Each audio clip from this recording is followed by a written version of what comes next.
And today, to cap it all off, bring it back maybe to the community real world, we have Bob Flint from the regional Springfield Regional Development Corporation, and correct me if this is changed, Economic Development for Industrial Buildings. Okay, so with that, I'll let Bob take it away. All right. We have a little bit smaller crowd, but we're going to be on national TV here. I'm sure C-SPAN will cover this. Of course, of course. Well, thank you, Scott. Thank you for the folks that are here. And hopefully this is interesting. We're going to focus really on, our organization has been involved in the redevelopment at some different stages of 4 different properties in Springfield in the past 15 years. So really our biggest success story is the original Fellows Gear Shaper that we'll talk about in a moment. That's a before and after, and there's kind of some action shots of before and what the property is now. So we'll get to Fellows, but let's kind of set the stage first. So on February 13th, 2002, Goldman Industrial Group, which owned the shops of Springfield, the real estate of J&L, and the businesses of Bryant Grinder and Fellows Gear Shaper, declared bankruptcy. So that bankruptcy left behind 800,000 square feet of vacant industrial space. North Springfield Fellows, Jones and Lamson Plant 1, and Bryant Grinder. And at the end, in 2002, there were 300 people left from that layoff that were laid off on that day. And that capped off the loss of over 3,000 manufacturing jobs in Springfield since the early 80s.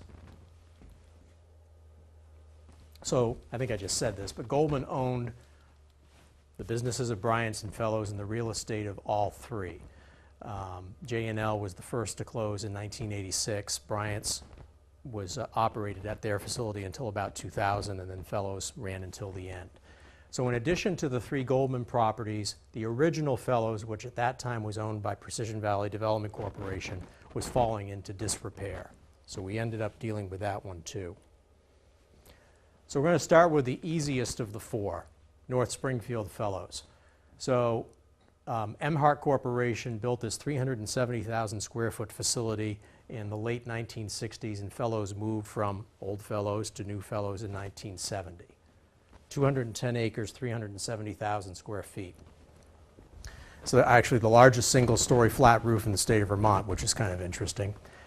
But despite that, it sat empty for 6 years and was about to be torn down for scrap steel.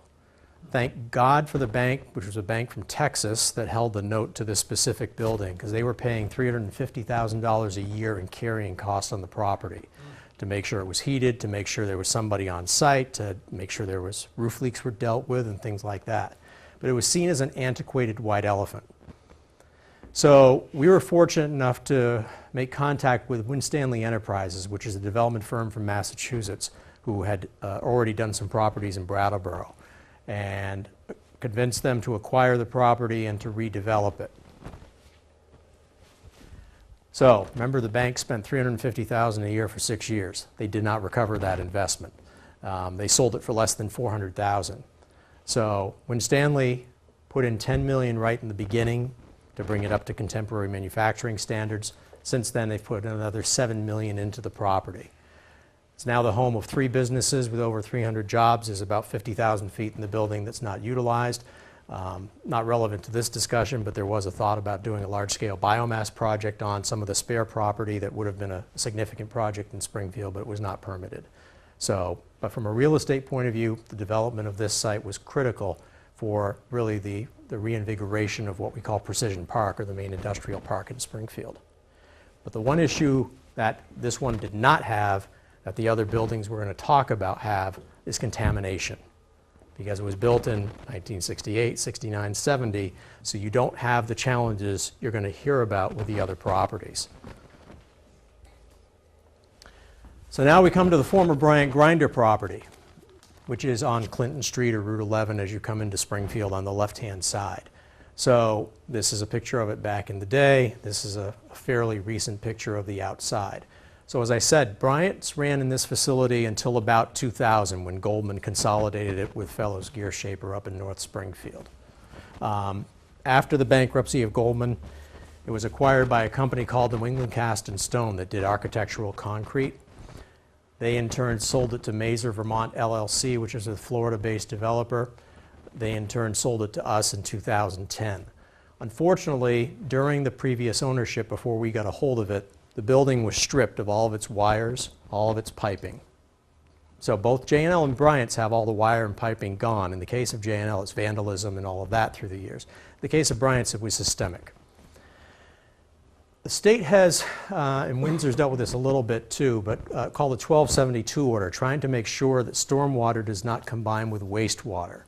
So in order to comply with that and for Springfield to maintain its downtown designation, all of the roof drains to that building had to be cut.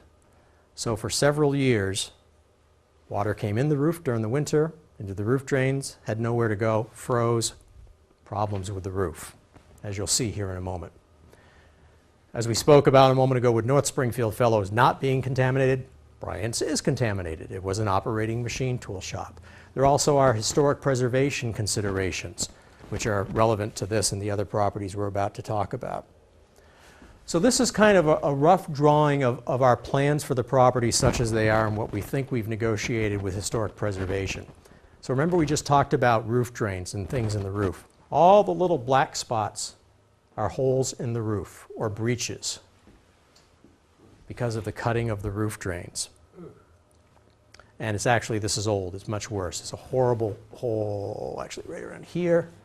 There's a nasty one here that we're dealing with at the moment. So for the purposes of this conversation, the items in the purple are what we believe we have conceptual agreement to tear down, and the yellow is what we would also like to tear down. So Bryant's eventually will end up as 3 separate buildings. Right now the entire property is about 160,000 square feet. When all is said and done, it will be about 85,000 square feet. The ends, because all the machine tool buildings were built over time and expanded as space was needed. So this and this were fairly recent additions, like 60s-ish vintage. And because of that, they're still in good shape. So our attention has been on this and this at the moment. This is going to be a while because that's in rougher shape and that's where a lot of contamination in the property is. But the ends are good.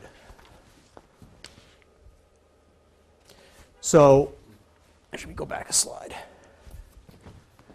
The pictures that you just saw and are about to see again are of this. So we are in the midst of a project to separate this from the rest of the building and to make this a self-contained space and to put the pieces of this back together again so it can be a functional space, eventually housing a business or two. So this is a current picture of the separation of that. Work will be going on momentarily on putting in a wall to construct this. This is the inside of that space currently, the south end of Bryant's. Extremely high ceilings, there's still cranes there. You can still see water, but we have spent to date a little over $600,000 in funding, mostly on that south end, to do roof work and to do environmental cleanup, using also a $200,000 EPA grant. So by the time we're done by the end of this month, that south end will be free from any contaminants and will be sealed, good roof, and the basics of heat to keep it in decent shape while we continue to put the bones back together in that. So the contaminants on Bryant's are nothing compared to J&L, as you'll see here in a moment, but are mostly chlorinated solvents and asbestos. We do not have, knock on something, the issues with PCBs that we do have on the other older properties. My supposition on that is that because it was functioning as a machine shop until relatively recently, the oils were changed out and a lot of the toxic oils that cause problems in the other sites don't really appear here.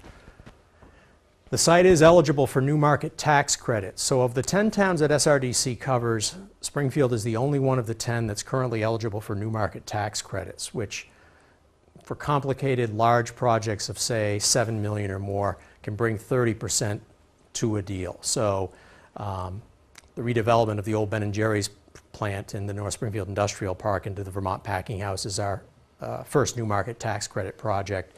We have a couple of others in the pipeline. There's also something called Opportunity Zone Funds, which was part of the federal tax bill that was passed last month. So that site is eligible for both of those. So I just want to see on Bryant's before I go on to anything else. So we are chipping away at Bryant's, and again, the ends of the building are in use in some form. This will get to finish stage first, and then we'll work on this. This is a ways away, and as funding comes in and as, frankly, opportunities come in, we'll be able to do something with that. Estimates on contamination for the entire site were probably in the $1.5 million range when all is said and done. And there is some of the stuff coming from this area, heat treat is right around here, I think, is crossing the street and going under Clinton Street. All right, so now on to the mother of them all, J&L. So Jones & Lamson was the first of the 3 machine tool companies in Springfield. It moved from Windsor to Springfield in the early 1900s. There are several buildings in Springfield that at one time were connected to Jones & Lamson. Fellows and Bryant's were real guys who started their business and spun out of J&L. J&L was also the first of the 3 to close. So J&L, for all intents and purposes, closed in 1986, and the property here, which is on the right side as you come into Springfield, has not been heated since about 1991. That's relevant to the next picture you're about to see. So here's a picture of J&L back in the day, this huge 270,000 foot, this wasn't even done at that time because the building kept going after that building, sawtooth roof, iconic. That's last winter. Yeah. I wouldn't let you in it now. It's not safe to be in. So why I say it's the mother of them all is because of contamination. All the pretty colors are the different pollutants, not counting asbestos and lead, on the site. So right now, this is Clinton Street. Here's the Black River. A couple of things to point out. This thing. Well, this property here is what's now a gas station, but what years ago was a manufactured gas plant known as Springfield Gas. There's coal tar coming from that property from the historic use, not from the current gas station, going under the street and under here, and the only reason it's not hitting the river is it's being stopped by an underground berm about 18 feet deep. Why that's relevant is that was the subject of litigation that effectively stopped any progress on this site for 7 years. Litigation from the state of Vermont to the current owner of that property, and then from the current owner of that property to everybody who ever owned it, plus the town of Springfield because the street got widened in the 1960s, because, and to us because we're dumb enough to own this and this parking lot over here. So that's one item. And I guess I should point out, we own Bryant's, we own this. We also own the property to the south, which is the original J&L Plant 2, which is now called the Robert Jones Center. We're not really talking about that today, but we own quite a bit of Clinton Street. So that's one item of significance, and this yellow patch over here I'll also make reference to. So this is the grinding swarf, because back in the day, there was a railroad tracks that ran back here for shipping some of the goods and products. Well, some of the metal shavings, or swarf as it's called, didn't always make the train, and some of the excess got dumped in the river. Because, of course, that's what you did back in the day. Well, some of them missed. So last fall, the EPA removals program came in and took out 990 tons of soil behind the building. So this is this area here along the riverbank, and actually that might be a little smaller than what it actually turned out to be. I think it's more like this. So 990 tons of soil go away to the Midwest. Clean soil comes in. The eventual plans for behind the site are, I'm skipping around a little bit, but the eventual plans in this area are for the town's bike path to continue from where it is now, which is down here, to continue along, going along here by the river and to end up by here, which is a recreation center there, the Edgar May Health and Recreation Center. And then our intentions are to demolish everything from here up to about here. This will stay. 2 new buildings will come in here. This would become SRDC's offices and also a museum of sorts for the machine shops of Springfield. So, hopefully you've gotten the impression it is a really complicated site. And what makes it unique compared to Bryant's or compared to any other brownfield site we've dealt with is the severity of the contamination, and the magnitude of the contamination. This has got PCBs by the boatload. The permitting and the various processes with both state and the EPA, and then TSCA with an EPA, are a bear.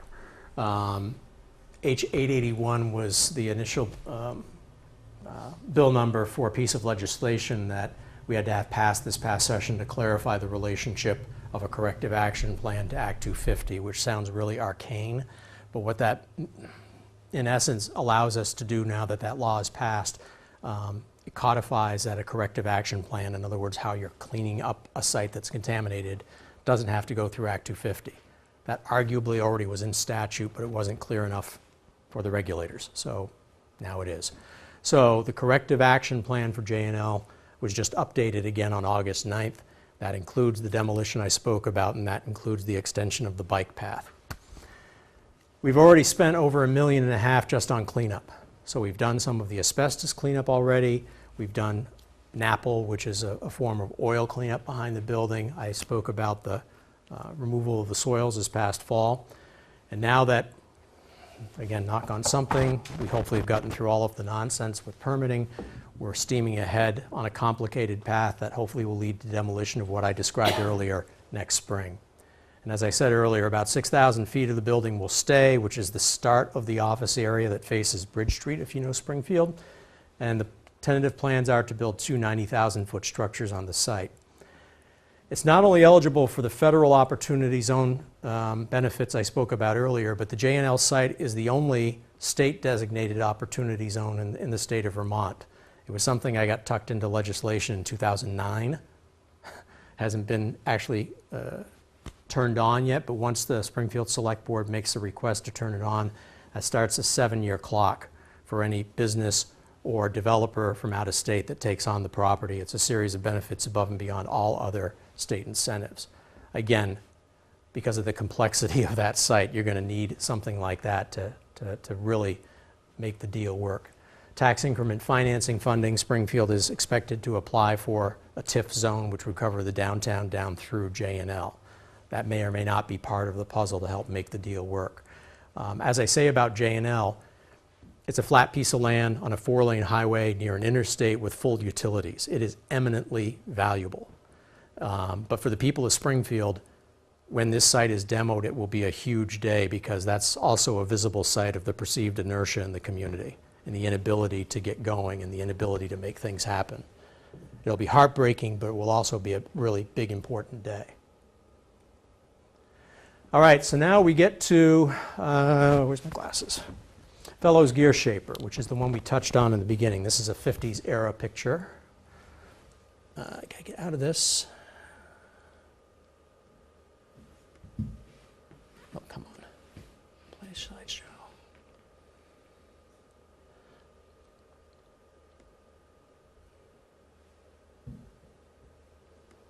There we go. All right, so this is just going to play behind me and rotate through. So these are some archival pictures of the Fellows site and then kind of going through what happened and how we got to where we are now. Flood in 1927. So this was the original Fellows Gear Shaper site. As I mentioned earlier, Fellows moved from here to North Springfield in 1970 after Emhart acquired them. This property, through a series of events, ended up in the hands of a nonprofit, Precision Valley Development Corporation, that got a variety of funding to turn it into a multi-level or a multi-tenant kind of incubator facility. So PVDC started falling into hard times in the early 2000s. We ended up taking over the property in 2006, stabilized it for the tenants that were still there, and then were tasked with trying to attract a commercial developer. We ended up with developers from the Washington, D.C. area. There's a story there because one of them, original partner, was a guy from the Northeast Kingdom originally. And we helped them assemble a $15 million package to redevelop this site into what's now 100 River Street. I'll talk about the slides here in a second. One of my pet expressions is sausage making. So you don't want to know how it's made, but as long as it all comes out okay. So this was a hodgepodge of funding of all sorts of sources. There's historic preservation money in here. There's state of Vermont downtown tax credits. There is a fair amount of brownfields money in here, and while nothing touches J&L in terms of complexity, this comes close. If you were to go to the site now, and actually to that back area back there, that's now the Great Hall. Great Hall, the floor of the Great Hall is 6 inches of concrete, which is in a lot of the building to cap PCBs that were in the concrete way back when, like back where your stuff used to be. There's a community development block grant in here. There's a HUD grant for the Springfield Health Center, which is the anchor tenant. And it really was a team effort between us, the Southern Windsor County Regional Planning Commission, the Agency of Commerce, Department of Environmental Conservation. And it was seen as such a unique model and such a creative way to try and package this and work through a variety of hurdles that it was written up in Planning Magazine, which is a national planning publication, as kind of a model of how to do a complicated redevelopment. And in many ways, it's a dress rehearsal for what we're going to deal with J&L. It's an action shot of brownfield cleanup. You don't see many action shots. So, and this is kind of showing some befores and afters. This is of the area that's now the Springfield Health Center. They kept as much of the wood as possible, and in the new construction kind of tried to replicate that look. This is an area, one of the areas where new concrete was poured. So the building, when we started, was 210,000 feet. It's now 160,000 feet. So this part of the building all went away. The monitor structures, which are over here in this angle, have been repurposed as a 2-level parking garage. So the bridge. It was decided that a new bridge would be cheaper than fixing the old bridge. There was a series of misadventures because the engineers miscalculated the weight of the old bridge. So it took 4 tries and several cranes of different sizes before they got one that was finally big enough to get it out of there. So they got it out of there on a foggy Friday morning with power lines down, because of course you can't have cranes whipping around with power lines. A couple of days before school was starting, so the folks at Elm Hill School, which is near there, were nervous. But there was also a little thing called Irene chugging up the coast. So that happened on Friday morning. Green Mountain Power on Saturday frantically strung the lines, and Saturday night Irene came through. Thankfully, there was no flooding like you saw because of the flood control dam that was built around 1960. And so in the building currently, the Springfield Health Center, which is a federally qualified health center, is the anchor tenant. Visiting Nurses has an office there. Vermont Adult Learning has an office there. There is a pharmacy. It's also the headquarters of Trout River Brewery. There are a couple of other tenants that are looking at space now. The hydroelectric plant that was dormant at the facility has been put back online. And then kind of, I'm trying to stall until it comes back around to the photo of the Great Hall. Sorry, I get a kick out of that picture. So an area that really was a grungy loading dock, work break room area. One of the developers came in and said, this could be really cool public space. And we said, okay, sure. Well, after he got done, and after the project got done, it was like, wow, this is bright public space. So a woman in town, Nina Jameson, really pushed to create an art gallery space out of this. So you now have, when it comes back around to it, the Great Hall, which is a 6,000-foot public space where you come into the building from the back way. The next art show, which is called Healing, debuts on September 22nd. It's considered one of the premier art galleries in the southern half of Vermont. It attracts a lot of visitors in and of itself every year. But another cool piece to it is that when that opened, some of the guys that used to work at Fellows started coming in and volunteering to act as docents. And then they started bringing stuff. So this is this Great Hall when it was being done. The building used to go all the way and connect, and that's what it is now.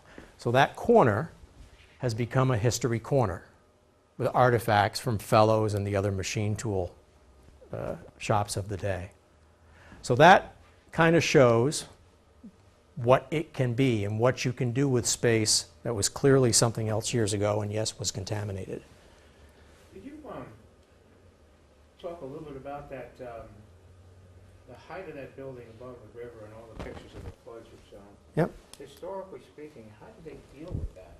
It's going to be a periodic flood every 25, 30 years. Not anymore. The dam makes a difference? Yeah, so Springfield was a very rich town, but Springfield, and because it was a rich town, it had political power. So you had a U.S. Senator from Springfield at the time, and what we maybe now know as pork happened. So the U.S. Army Corps of Engineers built a flood control dam in North Springfield in 1960. So anything can happen, but during Irene, yeah, the river moved along and stuff, but it never got close to the building here. But before that, it must have been every so many years they had to rebuild the whole ground floor of the building. 27 was the worst, and if you were to go in the basement with somebody, Ted, it could show you the mark of where the high water was in the building back in the day. But I don't know if they had a serious flood after, say, the mid-30s, prior to the dam being built. I think it was 27 and 34 were the two big floods that I'm aware of, a little before my time. Okay, so let's talk about Windsor a little bit. So just as Springfield had Jones and Lamson, Bryant, Grinder, Fellows, Gear Shaper, Windsor had Cone, Blanchard, and Goodyear. So the former Goodyear site has been used as something all along. It's been, after Goodyear closed, Connecticut River Development Corporation acquired the property. They've run it successfully as a multi-tenant operation since then in several of the buildings, excuse me. But that too has litigation. So the litigation between Goodyear Corporation and the state of Vermont has basically finally concluded. And so the parties have agreed on a corrective action plan, and as we sit here today, that is close to starting its path up the state process for approval, culminating with the governor's office. Windsor Improvement Corporation has a purchase and sale to acquire that property as well as the Windsor Resource Center. Windsor Improvement Corporation is the local corporation here in Windsor. They contract with SRDC to do their operations. So we will be managing the property on behalf of WIC. There is a proposal to do a solar array on the slab. If you're familiar with the property, there's a large 4-acre slab where there used to be a building. There was demolition done on that area. There's a bunch of debris piles that have been sitting there for God knows how long. Those are still sitting there. The debris piles are going to be cleaned up. There's going to be a solar array going on that slab. As I said, it houses several local businesses. The twist that this has that none of our stuff in Springfield has, to your point, is floodway. So let's say that, take that slab for example. If you were ever going to build something on that slab, it would have to be probably yay high to start with to meet the regulations for where the floodway happens to be in that area. It's not really practical. So really, you're never going to build anything there, put a solar array on it. And then finally, the former Cone Blanchard site. So more recently, it was the home of Selden Technologies. It's now known as the Windsor Technology Park. The former general manager of Cone Blanchard is one of the primary owners of the property. There really hasn't been much brownfield work done on this site. I do wonder that since it was a shop that operated till fairly recently like Bryant's, the issues might not be that horrendous if there even are any issues there. And skipping back to Goodyear, there will be deed restrictions on the property. There'll be some asbestos stuff to deal with over the years, but as long as there's no excavation or digging, it's probably okay, and the issues there have probably been dealt with for the most part. So what's the point of all this stuff that we've talked about? So these are complicated sites and these are big buildings.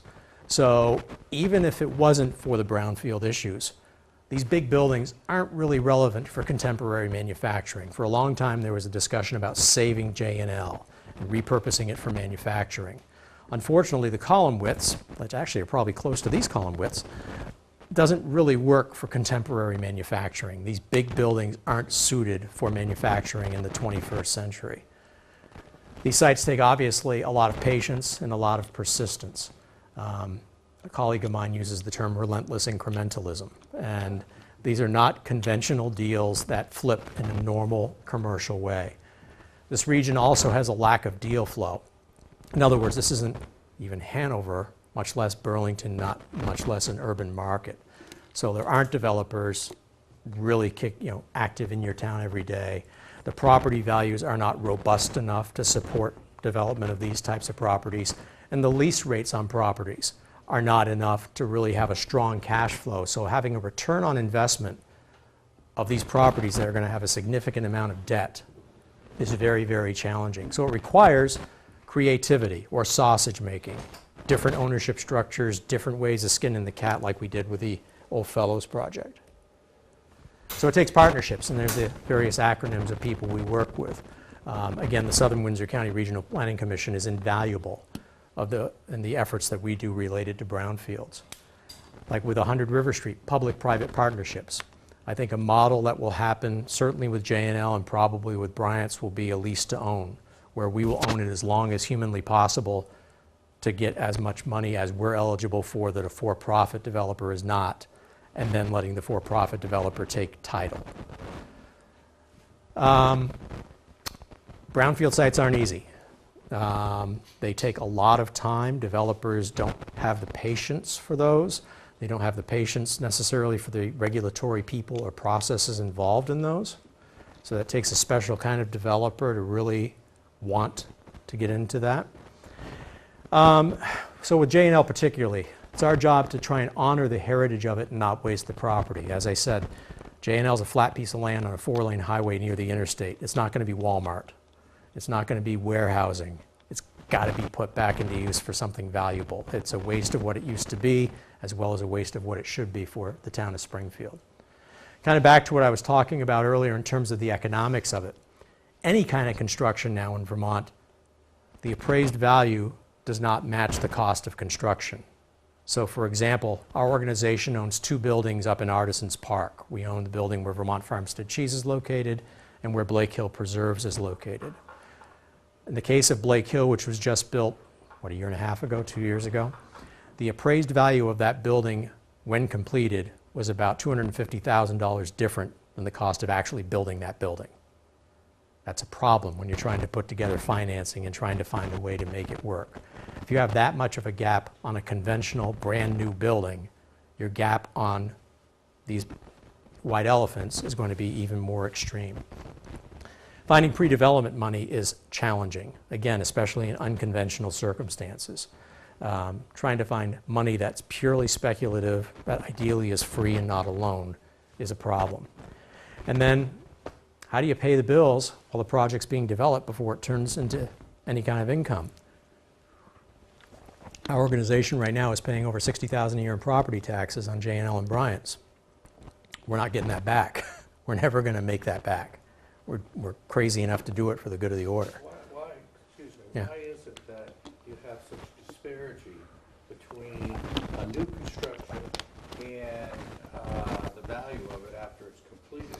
Is it because, I mean, they have to buy materials like everybody else in the country does? You have wages to build it. Are wages so much higher here? Why is it there that you have that gap? So, and that's not just unique to here. That's true all throughout Vermont right now. At least in Vermont, and I suspect throughout New England, because it's the lack of property values. So commercial property values are depressed. Okay. I mean, it's the simplest way to explain it. All right, that's where to find me. That's that. Questions, comments? I mean, I've thrown a lot of information out there. I don't know if it's interesting. A gentleman in the back first, I'm sorry. Okay, so the berm under the Jones and Lamson building, was that constructed? No. After the fact, or that was naturally occurring? Dumb luck, it's ledge. Yeah, that's amazing. And would you try to preserve the facade of that Jones and Lamson building? No, we're past that. Okay. We're past that. And the facade, let me go back to J now. Oops. Well, like that, for example, is one of the arches. There was a thought about saving the arches. Yeah. And actually that one specifically. This is about a 15-year-old picture. Yeah. Right now there's a huge structural crack going Yeah. here. It's just not practical. Right. Like at Dartmouth, they could save the facade of their football stadium. Right, you right. know, and rebuild everything like Right. behind that, that layer of brick. But I guess this is. Well, and one challenge we're wrestling with now is a practical challenge. If money was not an object, and Craig would appreciate, there's these giant machine pits that are incredibly deep and thick because of the weight of the machines way back when. You'd love to be able to take all that out so you're starting fresh. Just the cost of doing that are astronomical. Mm-hmm. So we've got to figure out a way to work around that. Mm-hmm. So, yes, sir. Now that you've created spaces ready to occupy, how are you attracting people or companies to fill those spaces? So in the case of the Clinton Street spaces, we're not there yet because we don't know with a straight face when they're going to be occupiable, right? We have, the irony is, if you came to me with your widget company and say you wanted 50, 60,000 square feet right now, move in, turnkey, I've only got one option for you, and not everyone wants to be in the industrial park, which is on the opposite end of town. These spaces aren't usable. I mean, I've got 10,000 feet in J&L 2 that's vacant. That's about it at the moment. And even this 100 River Street, the spaces that are vacant there aren't turnkey. They aren't ready to move in. So it's a chicken egg thing a little bit. Is the building in North Springfield ROI cash positive? When Stanley's building? The old fellows? Yeah, It yes. is cash positive, it is a, Yeah, okay. yeah. But that But had no, there's only 2 tenants in there? 3. 3? Yeah, so the upstairs is full.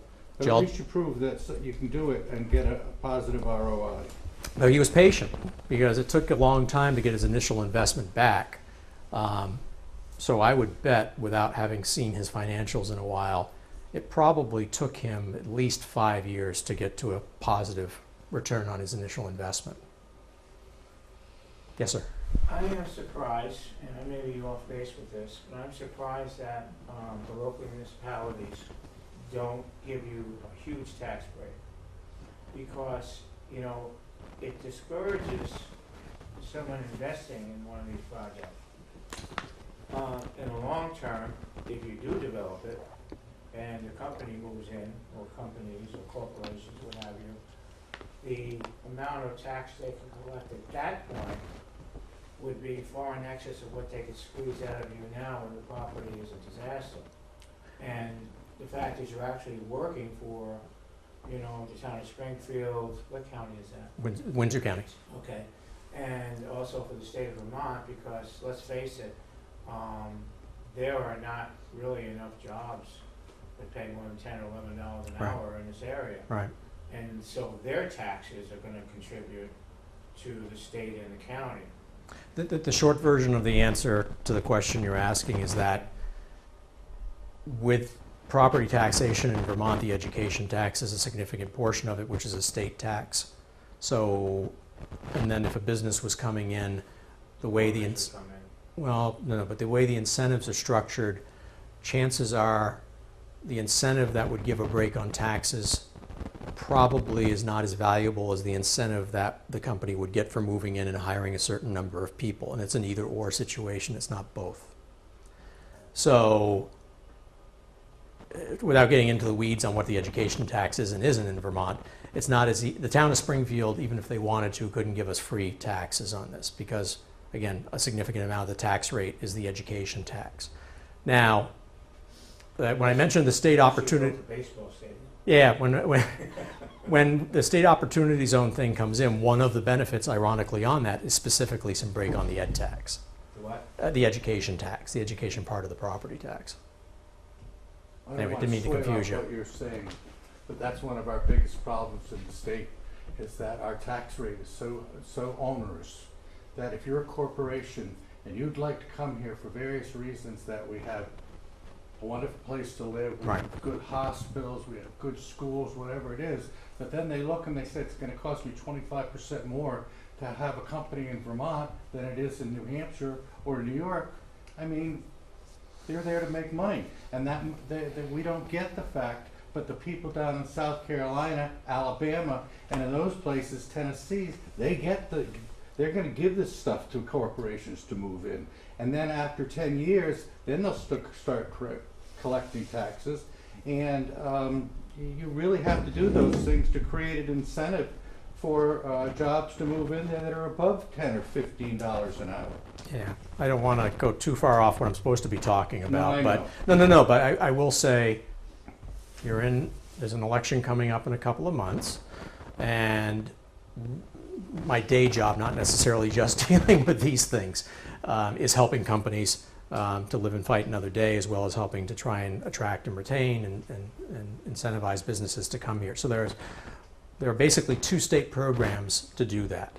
The Vermont Employment Growth Incentive, or VEGI, and the Vermont Training Program, which provides training to companies to help upskill their workforce or train people they're hiring. Both of those are not necessarily universally loved in the legislature, and that makes things challenging.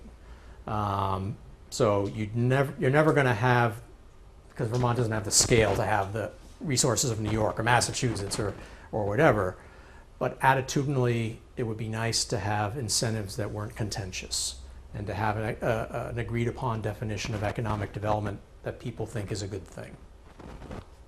So that's my sermon on that for the day. Talk about church.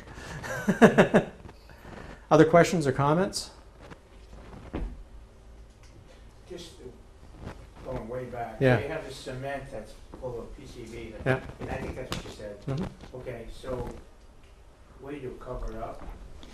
Depends how bad it is. So, in the case of, well, let's see if I can find the picture real quick.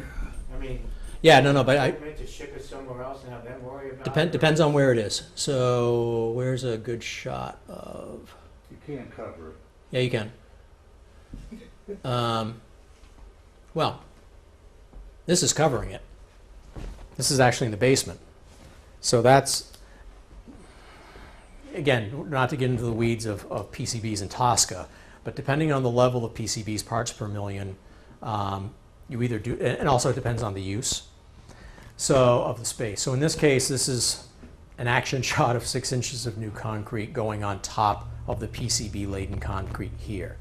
So in what's now 100 River Street, there's probably about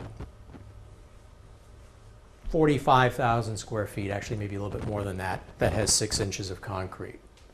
So if you go now to, where's the Great Hall? There's another area with 6 inches of concrete. Sorry for scrolling through these.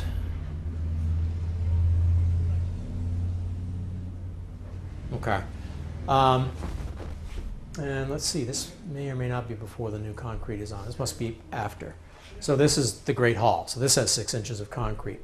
Behind it, you see parking lot. Well, before any of this started, this was all connected. This was all building.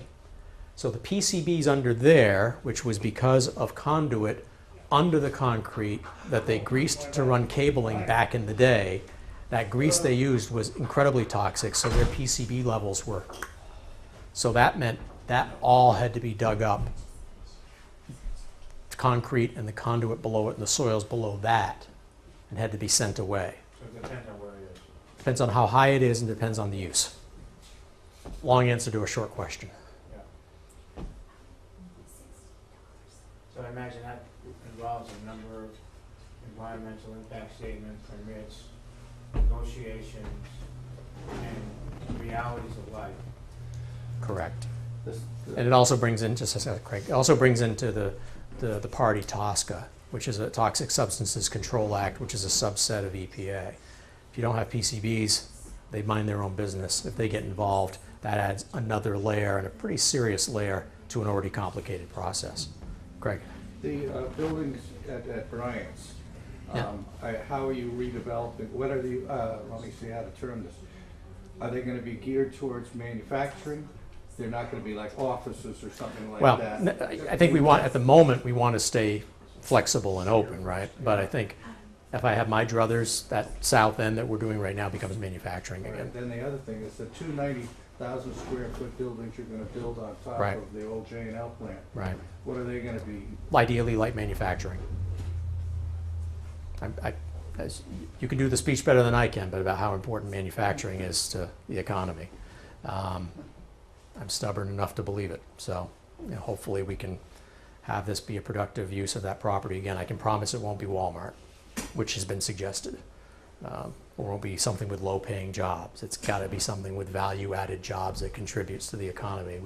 Have been through and will have been through too much nonsense to not have it be something that's good. Good. But it's going to be a while. Yeah, well, it's already been, Tell me about it. It's been 13 years of my life, and Pat Moulton's before that. So, and Al Moulton before that. Other questions or comments? If not, thank you very much. I appreciate the Thank you. audience.